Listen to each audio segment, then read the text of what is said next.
उन छात्रों से बातचीत करना गुनाह है। उन छात्रों का सड़क पर निकल करके मशाल जुलूस निकालना गुनाह है। उन छात्रों के द्वारा अपनी आवाज उठाना गुनाह है।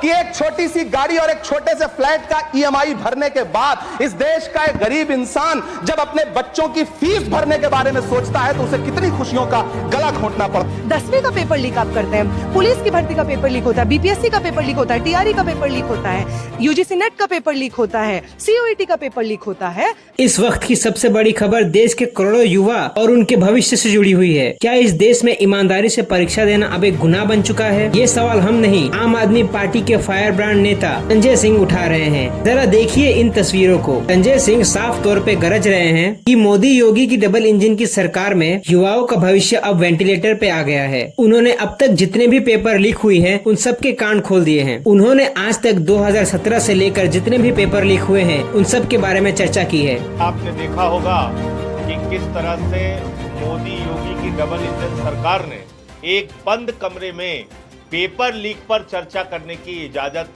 नहीं दी। उसके लिए जद्दोजहद करना पड़ा, लड़ना पड़ा कि भाई छात्रों का दर्द तो सुन लेने दो। पेपर लीक करना गुनाह नहीं है। पेपर लीक करके लाखों छात्रों का भविष्य बर्बाद करना वो भी गुनाह नहीं है। पेपर लीक के मामले में शामिल लोगों का भारतीय जनता पार्टी के लोगों से संबंध हो वो भी गुनाह नहीं है। पेपर लीक करने वाले गिरोह के लोग 8 से 10,000 करोड़ रुपए की उगाही कर बीजेपी के नेताओं का जेब भरे वो भी गुनाह नहीं। गुनाह क्या है? उन छात्रों से बातचीत करना। चाहे वो यूपी पुलिस भर्ती हो या नीट हो या फिर अन्य कोई भी परीक्षा, हर जगह केवल धांधली ही दिख रही है। कैसे इस सरकार ने हमारे नौजवानों का तमाशा बना रखा है। संजय सिंह ने आंकड़ों के साथ तस्वीरें और जो सच देश के सामने रखा है, उसे देखकर किसी भी माँ बाप की रूह कांप जाएगी। मैं आज सीधे इस सरकार से यही पूछना चाहता हूँ कि आखिर कब तक हमारे गांव और कस्बों और हमारे शहरों की गरीब बच्चों की मेहनत को चंद रुपयों के लिए रद्दी की भाव बेचा जाएगा। एक गरीब बाप दिन रात खेतों में मेहनत करके शहरों में पसीना बहा के अपने बेटे बेटियों को पढ़ाता है। उन छात्रों से बातचीत करना गुनाह है। उन छात्रों का सड़क पर निकल करके मशाल जुलूस निकालना गुनाह है।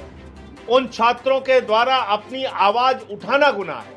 और यही हुआ प्रयागराज में। मेरी शिकायत सरकार से, आप नौजवानों का पेपर लीक नहीं रोक पा रहे हैं, उनकी जिंदगी बर्बाद कर रहे हैं और उसके बाद उनको अपनी बात कहने का भी अधिकार नहीं है। ये कौन सा लोकतंत्र है? ये किस प्रकार का संविधान उत्तर प्रदेश में चल रहा है? ये कौन सी हिटलरशाही मोदी योगी के राज में चल रही है? कोचिंग के संचालक हैं विवेक सर, उनका रोता हुआ वीडियो आप लोगों ने देखा होगा। इन लोगों के अंदर कोई दया भाव नहीं। लेकिन परीक्षा से ठीक पहले आपकी भ्रष्ट व्यवस्था की मेहरबानी से पेपर लीक हो जाता है। ये सिर्फ पेपर लीक नहीं है, ये इस देश के करोड़ों युवाओं का कत्ल है। साल 2017 से लेकर आज तक दारोगा भर्ती से लेकर यूपी पुलिस से लेकर नीट तक ऐसा कोई साल नहीं गया जहां परीक्षा में धांधली न हुई हो। ब्लैक लिस्टेड कंपनियों को ठेके बांटे जा रहे हैं और भ्रष्टाचार की मलाई खाई जा रही है। और जब हमारा युवा सड़क पे आके अपनी हक की भीख मांगता है तो आपकी पुलिस उनके ऊपर बेरहमियों से लाठी बरसाती है। बल्कि सच्चाई तो ये है, ये डबल इंजन की सरकार का अहंकार 7वें आसमान पे है, जिसे युवाओं की आंसुओं की कोई परवाह नहीं है। अब चुप रहने का वक्त नहीं है। हमारे चैनल को सब्सक्राइब कीजिए ताकि हम इसी तरह आपके हक के लिए आवाज उठा सके। आज संसद के गलियारों से एक ऐसी गूंज सुनाई दी है जिसने सत्ता पक्ष की चूल्हे हिला के रख दी है। राज्यसभा में कांग्रेस के नेता इमरान प्रतापगढ़ी ने महंगाई और आम जनता के दर्द को लेकर सीधे प्रधानमंत्री मोदी पर, महंगाई और आम जनता के दर्द को लेकर सीधे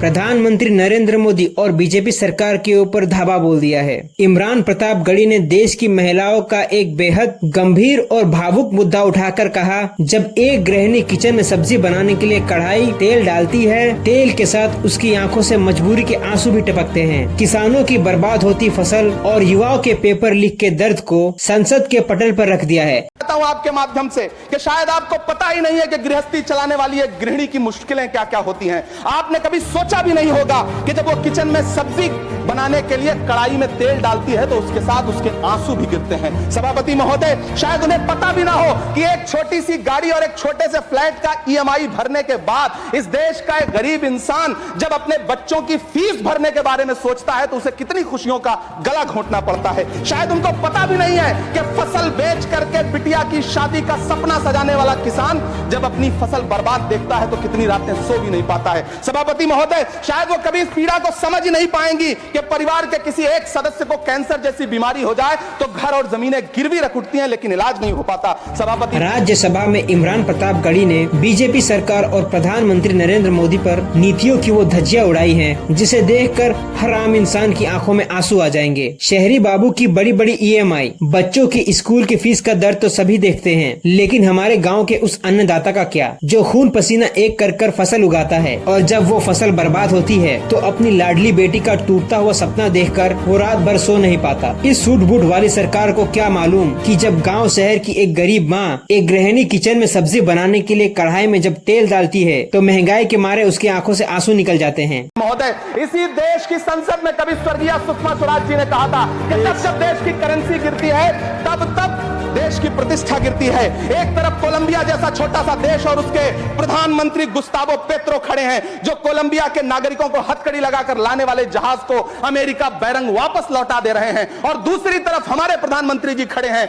जो बेड़ी और हथकड़ी लगा करके लाए गए बेटों के अपमान पर एक शब्द नहीं बोल रहे हैं। सभापति महोदय, मैं इतिहास के पन्ने पलट रहा हूं, मुझे दो किरदार याद आ रहे हैं। एक तरफ निक्सन के 7वें बेड़े की धमकियों के सामने लोहे की तरह अडिग इंदिरा गांधी खड़ी हैं, तो दूसरी तरफ खुद ही नमस्ते ट्रंप का नारा लगाते हुए प्रधानमंत्री जी खड़े हैं। ये सरकार आंकड़ों की बाजीगरी करके अपनी पीठ खुद थपथपा रही है, लेकिन जमीनी हकीकत में गरीब और मध्यम वर्ग तिल तिल करके मर रहा है। क्या यही है आपके अच्छे दिनों का वादा? इस सरकार ने महंगाई में आम आदमियों की कमर तोड़ दी है। क्या सरकार को अब जागना नहीं चाहिए? और हाँ, आप अपनी राय कमेंट बॉक्स में जरूर लिखिए। इस वीडियो में ये छात्रा सीधे इस न्यूज रिपोर्टर के सामने देश की सबसे बड़ी परीक्षाओं में हो रहे महा घोटाले का कच्चा चिट्ठा खोल रही है। ये सिर्फ एक युवा लड़की का गुस्सा नहीं है, बल्कि देश की उस 22 लाख युवाओं की दहाड़ है जिनका भविष्य आज अंधकार में ढकेल दिया गया है। इसका आरोप है नीट से लेके UGC नीट और पुलिस भर्ती तक हर पेपर लीक हो रहा है।